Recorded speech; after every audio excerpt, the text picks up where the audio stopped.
What's going on YouTube? It's your boy Jeremy Wormy. I'm coming at you with another video, and today we're talking Stellar Blade, because Stellar Blade was a game that was originally coming out planned to be uncensored in all regions.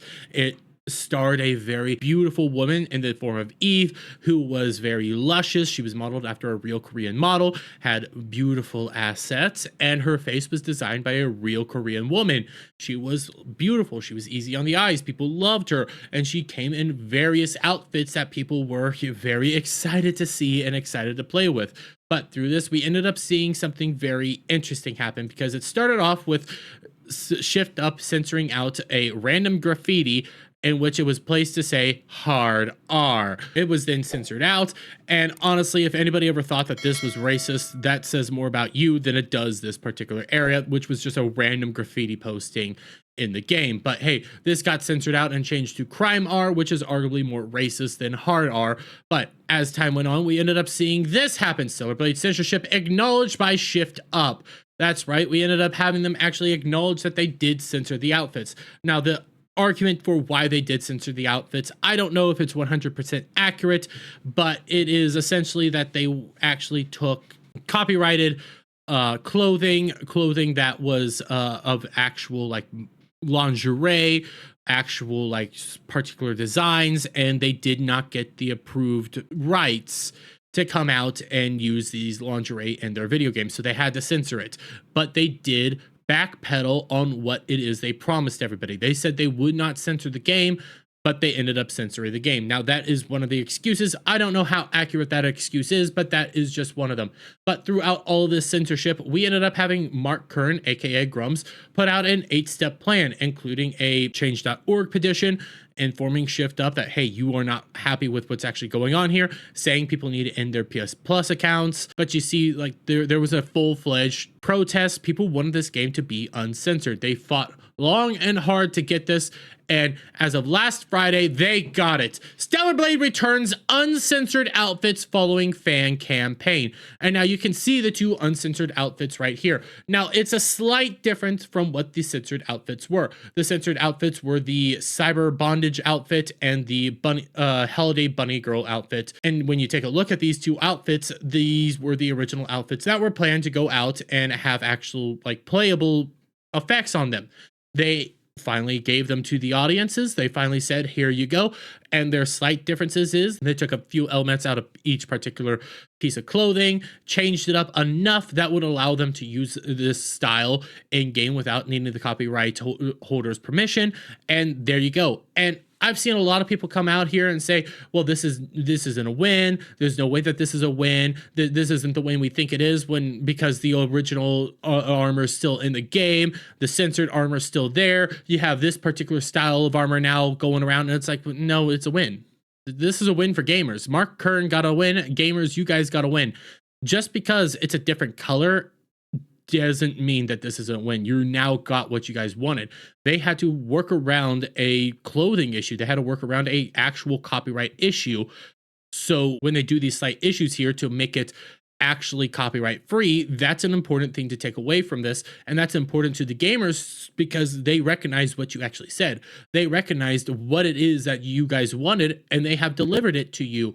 This is a moment to celebrate. This is a moment to rejoice and have fun. And you want to know what else makes this a moment to rejoice and have fun with?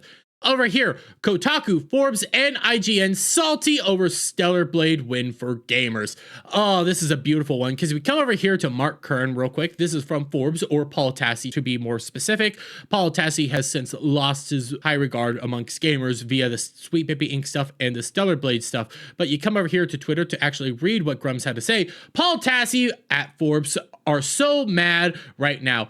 He is seething over the petition. This is how you measure your victories. And I agree. And you see it right here. Stellar Blade patch, boss rush mode, and uncensored outfits. And when you come over here to the last paragraph of the particular article, the bad part of this is that the culture war folks here have been rewarded for their frankly ridiculous campaign lambasting this game. The developers, Sony, everyone for the original outfit changes as some sort of conspiracy, which it did not exist. Well, it was a copyright issue. They actually had to change it. It was honestly a conspiracy. They promised one thing, they didn't get the rights to it. So then, yes, it was a conspiracy. But okay, the outfits themselves are fine. Again, there are dozens of outfits, at least this revealing in the game, but this being a reward for this group and their behavior is not a great look. And you can see it right here. He's mad that gamers got a win, but this is what most game journalists are. When gamers get a win, they seethe about it. They hate it. They outright think that it's a horrific thing, so much so that when you come over here to That Park Place has a screenshot actually of Paul Tassie's response to Grums. I do believe this tweet was actually taken down by Paul Tassie because he realized how bad it was. I could be wrong. I don't have the initial tweet, but this is this particular screenshot from Twitter, and you read it right here. Do not care about how the new Stellar Blade outfits look. They're fine.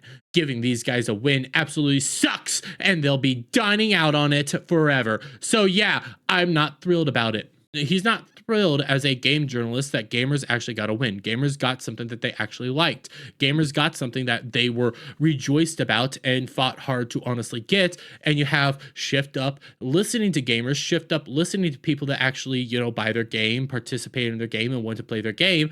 And they gave them the win. They gave them something to rejoice about and have a good time with.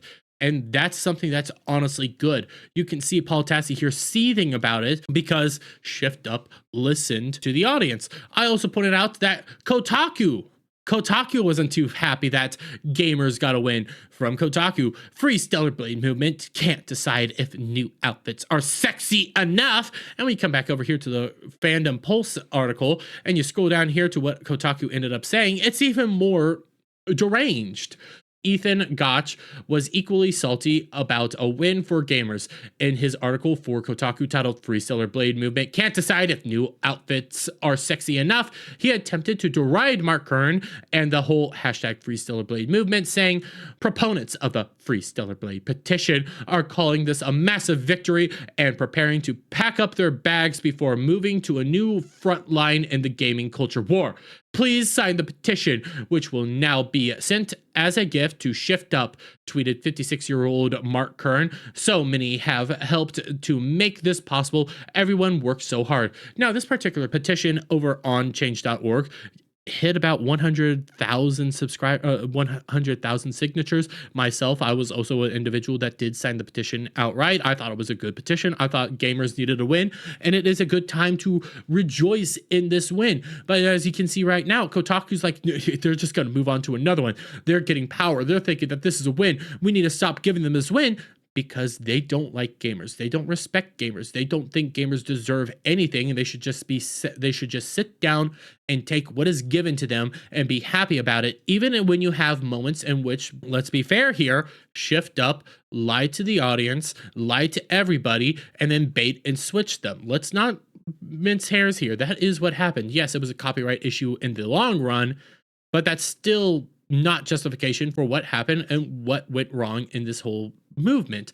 But as you can also see as we scroll down here, IGN's Wesley Yenpool was less invective, but still attempted to downplay the original censoring by Sony. These are effectively the more revealing versions of bunny and cybernetic bondage suits that some claimed were censored in the release of the game. Shift Up CEO Kim Hyogata, however, recently said that the change in the outfits were intentional and design choices rather than a censorship one. Well, they were a censorship one. They had to censor them down due to copyright infringement issues. So yes, that is censorship. That is not a design choice. That is them trying to skirt around potential legal liabilities and legal issues. Now, I could also say them giving out these two new outfits is another example of them trying to skirt around legal issues and try to give gamers what they truly want and prevent a possible lawsuit via false advertisement lawsuits. I'm trying to think of the correct term to go there, but it is another thing that could have happened, and Shift Up was placed in a very bad position. All in all, though, this is a win. This is a win nonetheless, and no matter how many black pillars are out there saying that this isn't a win, the original costumes are still there. Yeah, the original costumes are still there, but here's your uncensored versions that are slightly altered because they had to do it due to copyright issues. So it's a win. Guys, you got to take the win where you get the win, and in this moment, we got to win. It's just like when it came to Helldivers. And I know the Helldivers situation is a little bit more complicated and it's still developing, but let's take a look here. Helldivers was going to push a PSN access. They then stopped via PlayStation, and now people don't have to sign up via PSN. There's still more developing parts throughout that, but it's still a win nonetheless. When you come over here to Stellar Blade, you got your costumes, you got the thing that you wanted this entire time. You might have the original costume still there censored, but here is the variations of the original costumes that aren't copyrighted, that are tweaked enough that they don't have legal issues, and you can play with them. You can get what you wanted this entire time. These are all great things to do, great things to have, and it's awesome to see AA studios actually listening to fan bases, actually listening to gamers, and giving gamers what they truly want. These are all good things, and I'm happy for it. But I'm going to leave it there, guys. Let me get you guys' thoughts on all this down in the comments below. If you like this video, please give it a thumbs up, share it with friends, hit that subscribe button, hit that notification bell for every time I put out a new video go live, guys. And I'll see you all on the next one. Bye for now.